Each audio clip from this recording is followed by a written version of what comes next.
Learn to hire less and less people, like as less as you can. Learn to delegate that to agents. This is a skill that you would need to learn. So Duski is the one single software that every business owner wants. Like they don't want to switch between 10 different softwares. You can just tell your agent, it would pick up the exact tool that we have built and do stuff for you. So as a business owner, you focus on running your business and our agent takes care of the rest. So one thing that I realized was I can do much better with right systems. And when I started focusing on systems, the things went on autopilot. You can build a single person billion-dollar company, just meet more and more people. Hello everyone.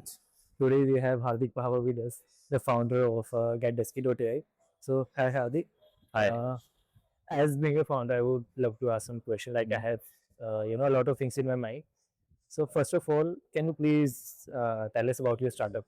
So Duski is the one single software that every business owner wants. Like they don't want to switch between 10 different softwares and want to get actual work done rather than, focusing on what should I buy next or, which thing would be more compatible with my team.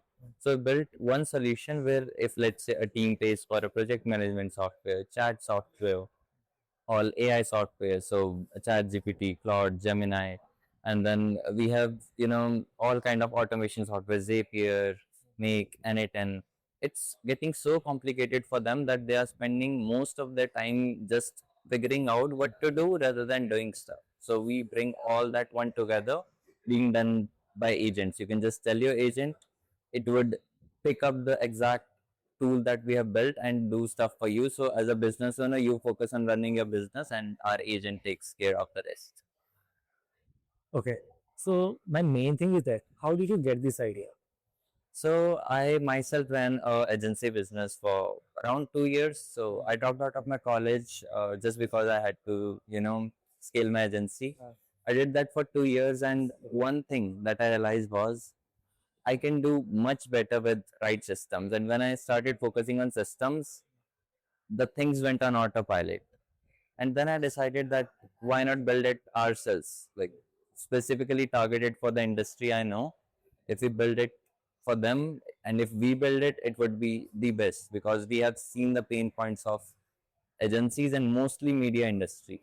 Uh, we figured out one pain point that there's no tracking. Like even though they are using project management softwares, but they even if I ask them that, hey, can you show me the video you're going to post tomorrow for your client? They are asking their manager is asking the editor, and whenever something is wrong and going on in their team, they're not able to trace which is the bottleneck. So we built something where you can just ask your agent that where are things stuck, and it would know exactly in the pipeline who is working on which thing, and it can actually manage team for. So how was your experience? Like, you were running an agency at a good revenue and all, just getting all of them at one point and starting getting with this startup. Like, what did you actually think about it? Like, we have something in our mind at that point. How will we manage? There's a lot of thing in our mind. Mhm. How did you cope it with it? So initially when I started, even I was dicey. So I was, managing my agency parallelly doing this. And but once we got, I got my initial few customers for the version one that we launched. And the kind of a response I got from them, and I got to know how it's simplifying their lives. That gave me the confidence that if one person, it's changing one person's life and saving them, let's say, 4 hours a day, and we can do much better than this. So definitely this thing is gonna get somewhere. So it's kind of worth taking the bet. Like what we are gonna lose. I've learned so much building this that even if I step back to the agency game back again, I come back with 10x more power. So whenever you're young and you're taking risks, it's totally worth it. Like what you're gonna lose, you can build always build again. Yeah, that's actually true. And like switching from an agency to the startup industry, what are the main challenges you faced? So first of all, fortunately, I had a good team. So my CTO is really good at tech. I didn't know that much of, when I stepped in, but then the cloud era, the overall agentic AI warfare. So the best thing of building today is that you're building in an economy where VCs are burning a lot of money. So every money you spend on a agentic development tools, the Claude Code, Codex, you pay $200 to them. Some people say that Codex is providing $14,000 to $20,000 worth of inference. So right now you're in an era where leveraging the money burned by VCs to build your product. It was never this easy to build any product, but again, it's a lot of noise. A lot of people are building who don't even know anything about it just because it has got easy to build, but it has got easy to build for everyone. So only advantage that I saw was we stepped in a bit early than other people, non-tech people who were trying to build their own SaaS. Now we have the whole understanding of the game. And one more thing we focused on is when it's getting easy to build product, you need to figure out what's hard. So the hard part is still infra and cracking the cost. You can get stuff built by emergent, but if you scale it on emergent, first of all, it can build a small scale product, but then when you have to scale, your code base is big. You need to divide it into so many microservices, so much technical hassle. So that's the point where we started. We slowed down our growth in AI. People think like AI agents are everything, and we started focusing on infra. That how do we provide the storage to our clients at the cheapest prices? How do we, make the upload and download speeds like the max the media agencies need? How do we integrate with a local NAS system? So we focus on very fundamentals, which AI is not going to take over soon because that's core infra. Like that's where AI gets stuck. So we are kind of balancing between the infra game and the agentic part, because infra game is still where you make money. On the agentic part, on the tokens part, until unless you have like really huge enterprises, most of the people are again benefiting from the subsidies that Claude and GPT and Chinese companies are giving, and the whole game is running like this. So if you compete on the part where you say that we are going to be the primary layer where people use their AI, it's hard if you're not operating with large enterprises, because for the B2C game, the normal consumer always goes for price. And right now, Claude and ChatGPT native use, even if your agents perform better, it's really hard to convince people to use your product on that part, because they are subsidizing it a lot. Like when someone is subsidizing 40x of what you're paying. So, but however good your product is, either you target the big enterprises, or you need to focus a bit on infra part also. So you charge your main money by infra, and you let your connectors and Claude do rest of the stuff. Okay. So basically, I mean, these things actually teach me how insightful it was. Like, you're getting to the from agency to a startup, okay, and along with that, it's actually a long journey. Yeah. From dropout to agency to startup, and further a lot of things. So I would just ask a single question: if you could start with day one, what different would you do The same thing, Duski. from the dropout? Okay, from the out. That's a good question. You would make me rethink my own decision.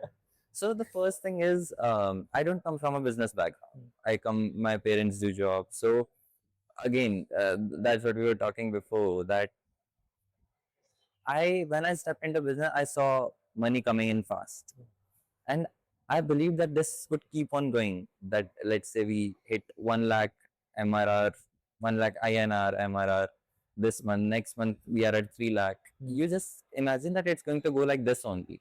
At 9 lakh next month, and within 6 months we are going to be at 1 crore MRR. Now that's something which is a bit of inexperience that you say, and you exhaust yourself too much, and you're not able to even hold what you have got.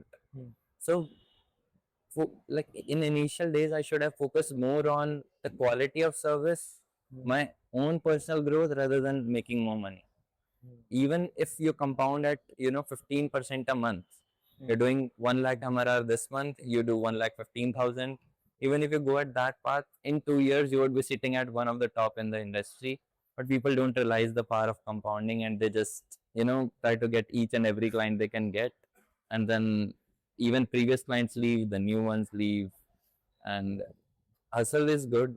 aiming for big is good, but don't overdo it that you exhaust yourself and lose your clients. Okay.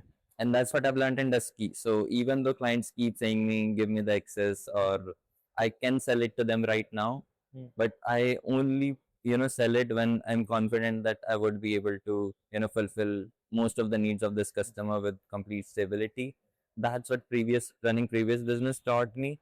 That only deliver when you're confident enough, and you know if you chase excellence, money is gonna chase you later on. Yeah, that's actually true. I mean, and in this long journey, there, I'm sure that there will be failures, of course. Yeah. Could you tell me what's the one failure that you face, and I mean, it would for sure, I mean, teach you a lot of things and all.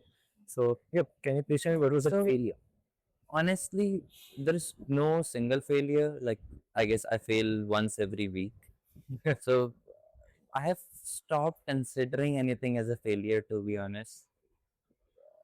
For me, it's like just like this. This is my goal. This is where I need to go. Whether it's going down, up, I don't care. I know one thing: if I just keep going with velocity, it would be there. So I I don't consider anything as a failure, but still, it's more of like learning. I've got a few learnings that again don't you know. Of course, you need to move fast, but don't burden yourself in the race of moving fast. Sometimes direction matters lot than intensity. Sometimes you need to step back and look where you're going, because if you set a target so high that you don't get time to think whether I'm going on the right path or not. Just imagine you need to, let's say, reach Mount Everest, and you think that running fast would make me reach there. You need strategy, and for that you need to sometimes step back and just think, talk to people, and not just keep work, work, work, work, work. Okay. So, basically, there's one question like I have in my mind. You know, in not only in India, in the whole world, there's some boost of startup. Mhm. So I've seen kids, in my school, kids, "Oh, what will you do? I'm just gonna drop out the school. I'm building this and this." So it created a lot of myths in my mind. So what do you think? Like, what is the one myth about startup that you completely disagree? One method startup that you're gonna make money faster there.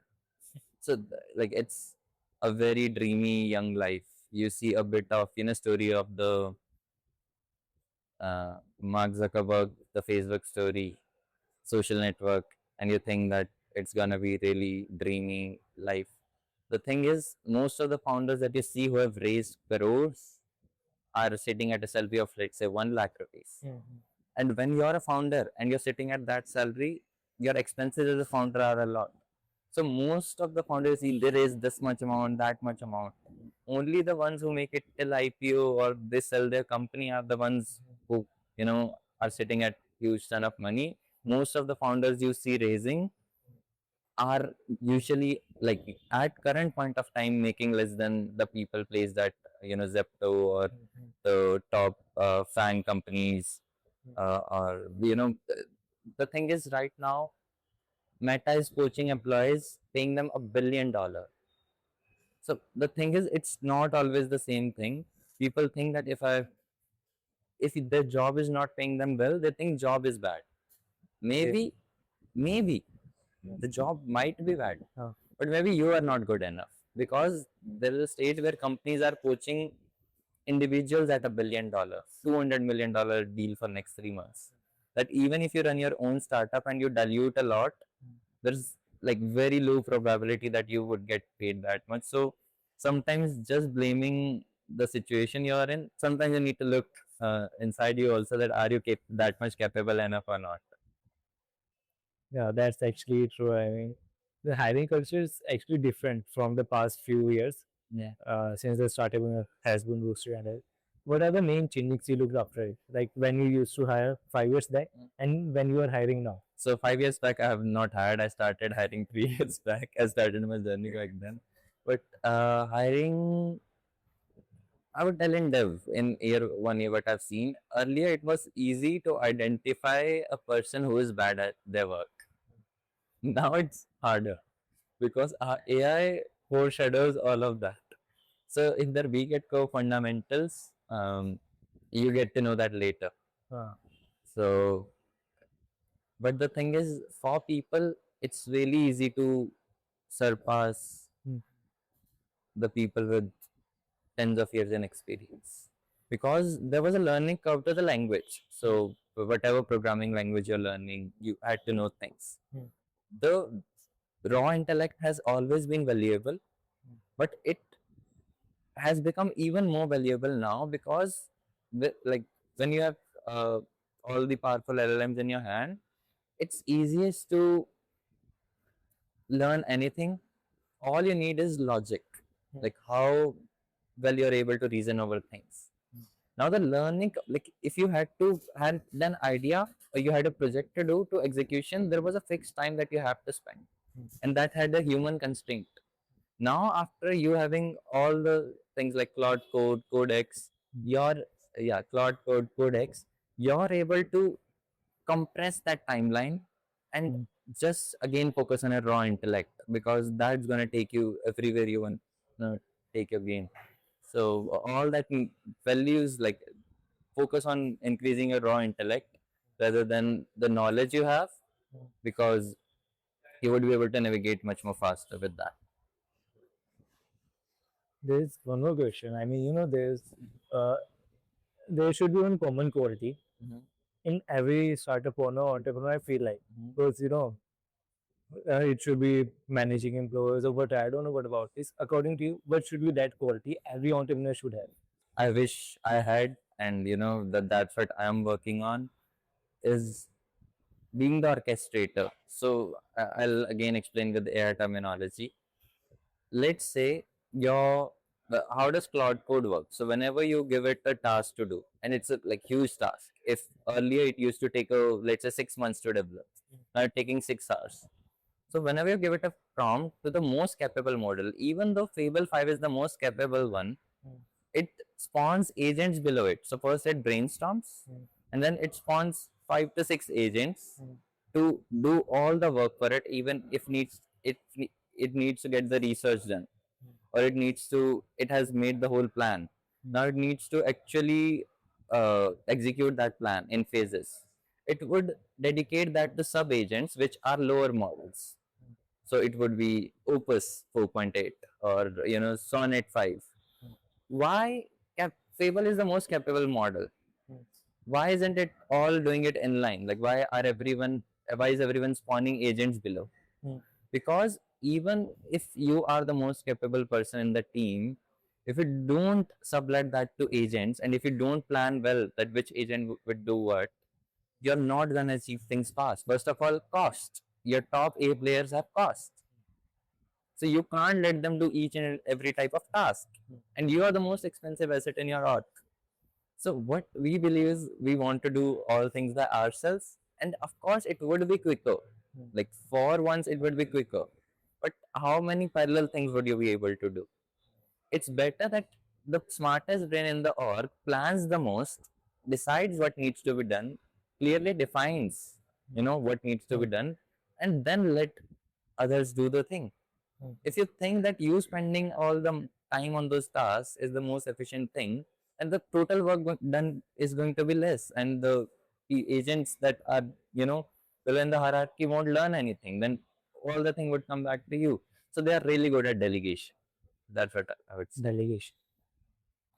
That's true, actually. I mean, managing things by your own and delegating work to the selective people is actually a skill. I mean, so now if we move towards the finance thing, Mhm. have you ever faced difficulty in managing finance? Yeah, a lot. Can you please describe the situation?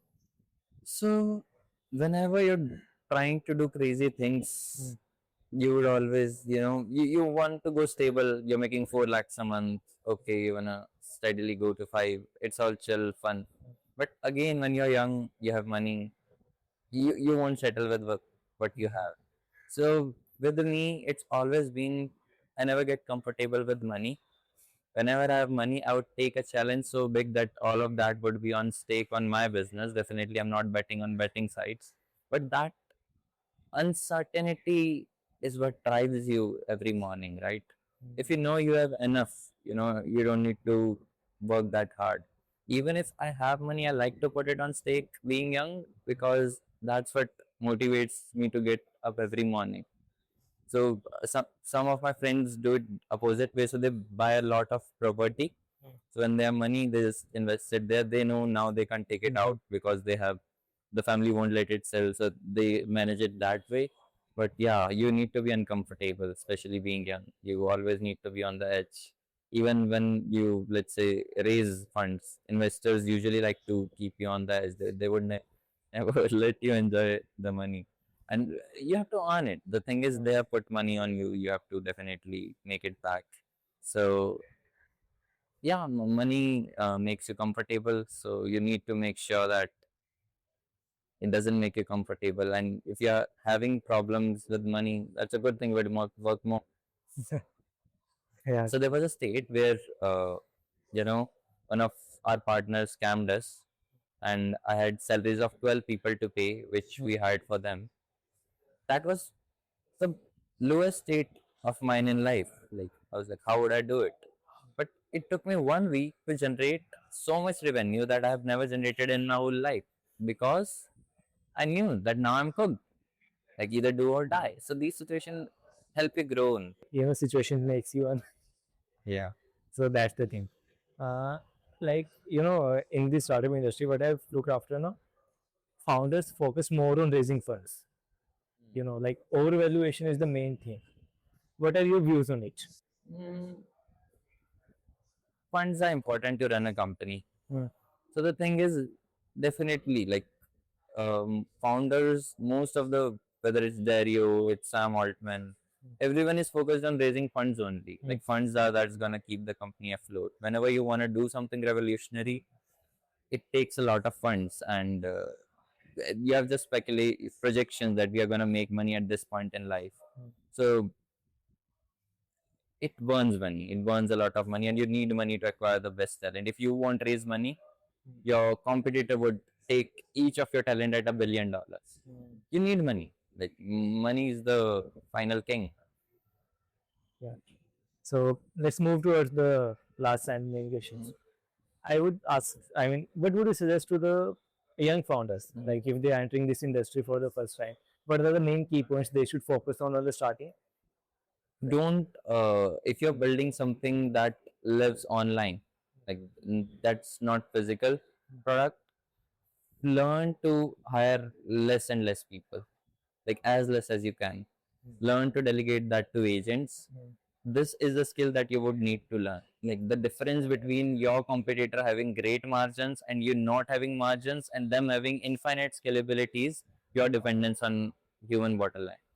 You whenever involve humans in the part where it's not even possible to involve humans, or you start with involving humans. For scaling more human headcount, you focus on just automating that part, because for the digital part, I'm seeing what we are building, we know that it is very much possible to not hire people for 80% of the tasks we used to have for before. Focus on increasing efficiency of your current team. I've seen this thing that people are not providing cloud code to their team or codex to their team, a $200 plan.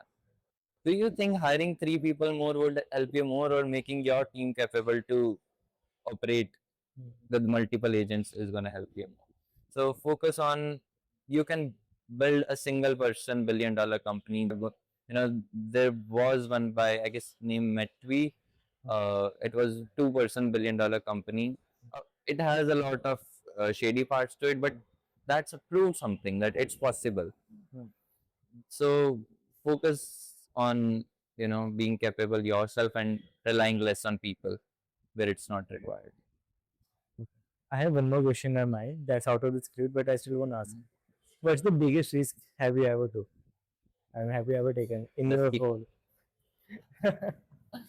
Like, I've spent money, I've left crores on table to build this. So yeah. That's crazy. So let's move towards the end of the our video. So what are your ending views to our views, our audience? Ending goes to audience. What would you suggest to them? Just build it, get to the ground. Whatever I'm saying not gonna help you. When you get to the ground, you would know things much faster and move to places. So once I moved to Bangalore, I realized like why didn't I move earlier and travel. Like even if you don't want to move permanently, just meet more and more people. Your brain would expand, and ground is gonna teach you. You're watching all kind of podcasts from all top tech CEOs. It helps, but doesn't help that much. So explore. That's it. All right, guys, it was a very nice conversation with you.